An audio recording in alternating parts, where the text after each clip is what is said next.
Welcome to Living in Beauty. It's Sunday, April 14th, 2019, day 1000 on the road, and we're in Port Aransas on Mustang Island, Texas. And oh, wow, this is some serious glamping by the sea. To celebrate this moment, Jim brought us to Gulf Waters RV Resort. This beachside resort is now one of our top 5 RV parks. The site is spacious, fully landscaped, and features our own private tiki bar.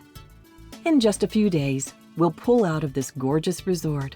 So call soon to get your reservation for number 419 or choose from other great sites. In biblical writings, I think of 1,000 as a divine idea, not a number.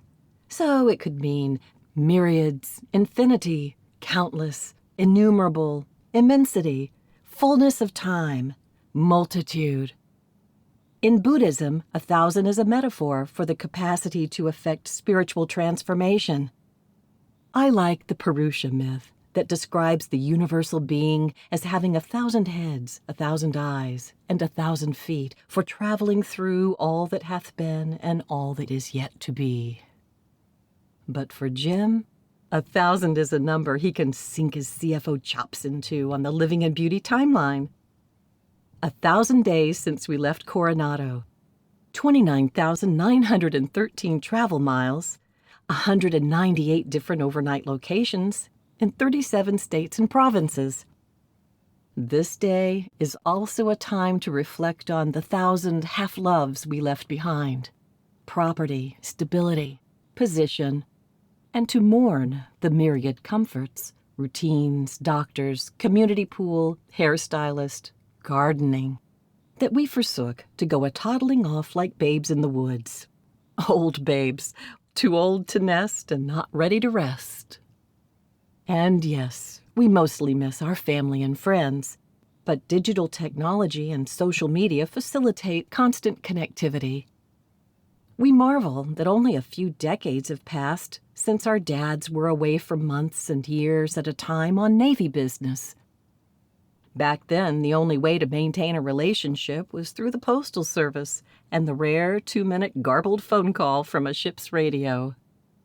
Imagine how these last few years of technological advances, had they existed in the 1960s, would alter the outcomes of history.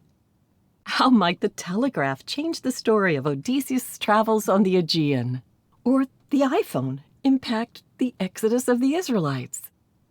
Is it really an adventure when our son can track our every move on the Find Friends app?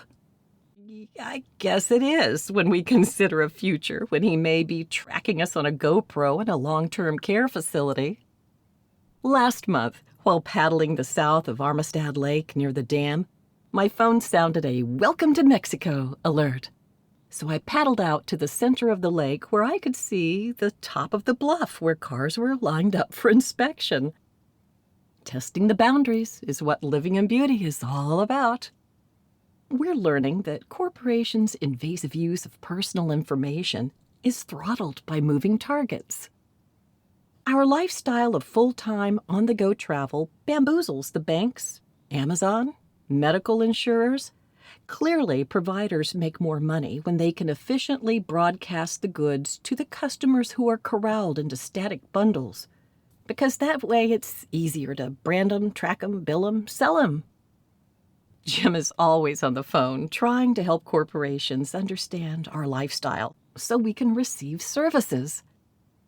So for the moment, indiscretions with the public's right to privacy does not concern us overmuch. Hopefully it will all be straightened out soon. As old people, we've seen how quickly things can change. Not long ago, it was customary social practice to set out on a journey to relate bad news in person, because the alternative, a letter delivered by mail, was considered indecent. But only a decade later, it was common for difficult news to arrive through telegraph, with apologies, of course, and the written letter was more appropriate. And not much later than that, bad news arrived by telephone, with the necessary apologies. So Learning of a dear friend's sudden death via Facebook shouldn't have come as such a shock, because we probably would have received that news that way even if we were still in Coronado. We're learning at our age it's wise to take a deep breath and utter a quick prayer before logging into Facebook. I think Rumi's wisdom, 1,000 half-loves must be forsaken to take the whole heart home, is about something different than romantic love or spiritual enlightenment. It's a practical discipline, focusing on the heart's desire and staying true to the dream rather than being detoured by 1,000 distractions will deliver rewards. We try to keep that carrot in focus, zero in on what we're doing, not obsess over every inferior mirage in the road. Tonight, we've popped open a bottle of champagne and made 1,000 days celebration dinner. We're having savory French Texas toast. I think it has a visa, and grilled Gulf shrimp, probably undocumented, drizzled with lemon pesto sauce. And for dessert, we'll have our homemade carrot cake. So, raise your glasses. Here's to you, Living in Beauty followers. We'd never have made it without your loving support, prayers, and expert advice. Cheers!